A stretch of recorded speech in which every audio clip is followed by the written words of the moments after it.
Hi, welcome back to the next subtopic in Chapter 2, Conceptual Framework, Part 1. So, we shall look into what are the impacts and also issues in the resource extraction. So, number one is about clear cutting. Ataupun kita kata tadi, clear cutting ni is a part of logging, jenis logging lah, jenis pembalakan. So, clear cutting can be accomplished faster and less expensive than a 3x3 survey. So, and harvesting of a forest. So, however, the impact of the clear cutting approach to logging includes erosion, reduced diversity of life in the log region, and loss of the forest canopy. So, all of which can be environmentally destructive. Seperti contohnya macam dekat Rauk. So, untuk tanam pokok durian, satu pokok durian memerlukan tempoh masa yang sangat panjang untuk pembesaran pokok durian. Jadinya bila pokok durian tu orang kata apa, nak ditanam secara extensively, so akan dilandaikan hutan-hutan tu dengan orang kata apa, dengan cara yang pantas lah, iaitu dari macam pembakaran.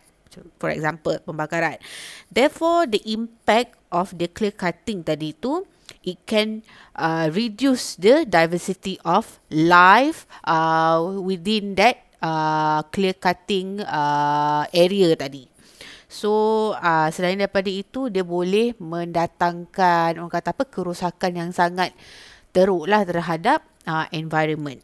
So, the loss of trees reduce the ability of a forest to retain the carbon dioxide. So, as a result, more of this potential greenhouse gas is released into the atmosphere, which the increased warming of the atmosphere since the time of the Industrial Revolution.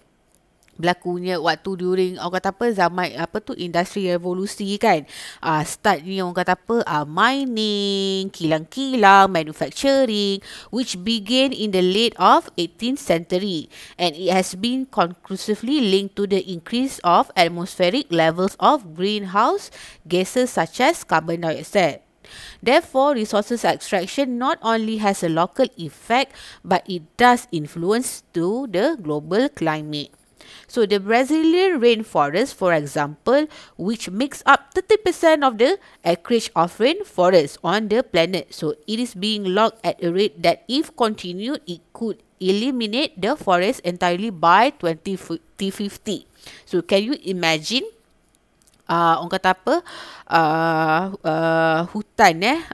hutan di Brazil yang mempunyai orang kata apa, 30% merupakan kawasan takungan air dekat dalam muka bumi ni, setiap tahun sentiasa orang kata apa, sentiasa ditarah lah, ataupun sentiasa berlakunya kegiatan pembalakan, and then sekiranya kegiatan tersebut continuously happen, masih lagi berlaku, orang kata apa, hasil lah, hasil bumi tu kan, hasil hutan tu nanti boleh jadi makin lama makin habis, makin lama makin terhapus by 2050.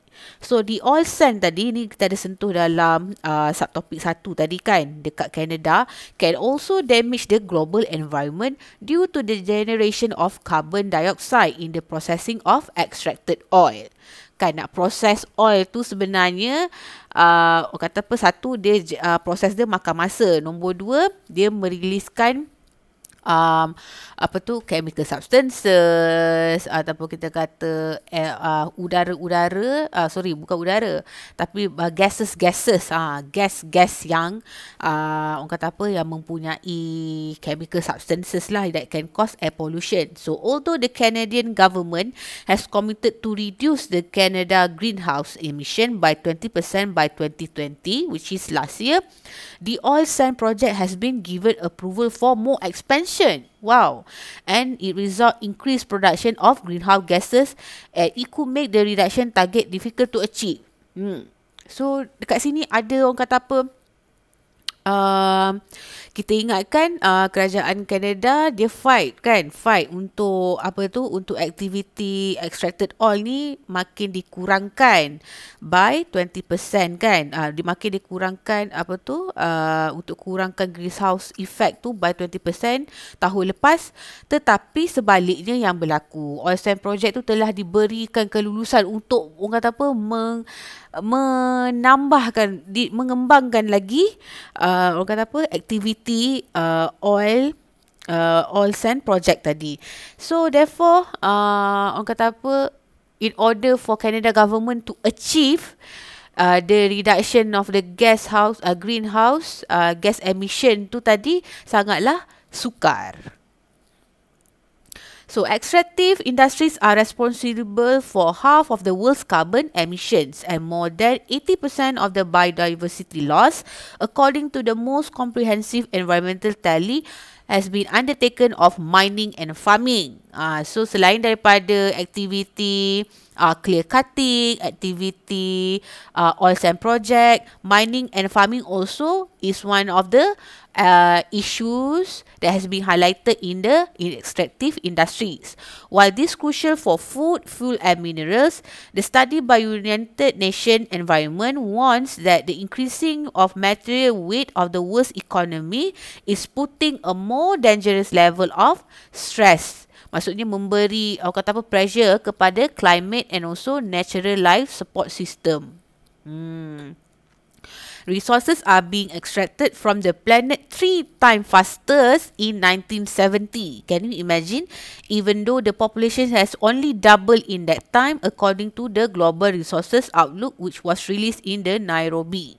So each year, the world will consume more than 92 billion tons of material, which consists of biomass, mostly food, metals, fossil fuels and also minerals. So this figure is growing at the rate of 3.2% per year. Setiap tahun akan ada kenaikan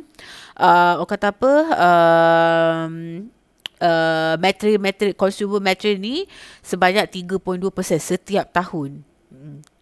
Banyak sangat banyak. So these are the issues in the extraction resources. So since 1970, extraction of fossil fuel, again, macam Miss cakap, it coals, oil and so natural gas has increased from 6 billion tons to 15 billion tons, and metal have risen by 2.7% a year. Other minerals, particularly sand and also gravel for concrete, have surged nearly fivefold from 9 billion to 44 billion tons. So, and biomass harvests have gone up from 9 billion to 24 billion tons. Banyak sangat banyak. So, up until 2000, this was a huge boost to the global economy. However, since then, there has been a diminishing rate of return as resources become more expensive to be extracted and the environmental costs become harder to ignore. Profit making. So, the global economy has focused on the improvement in labor productivity at the cost of material. So, sama juga macam sekarang, cost material tu sangat tinggi sebab sekarang material susah nak dapat, and the energy productivity. So this was justifiable in a world where labor was the limiting factor of production. So we have moved into the world where natural resources and environment impacts have become the limiting factor of production, and shifts are required to focus on resources productivity.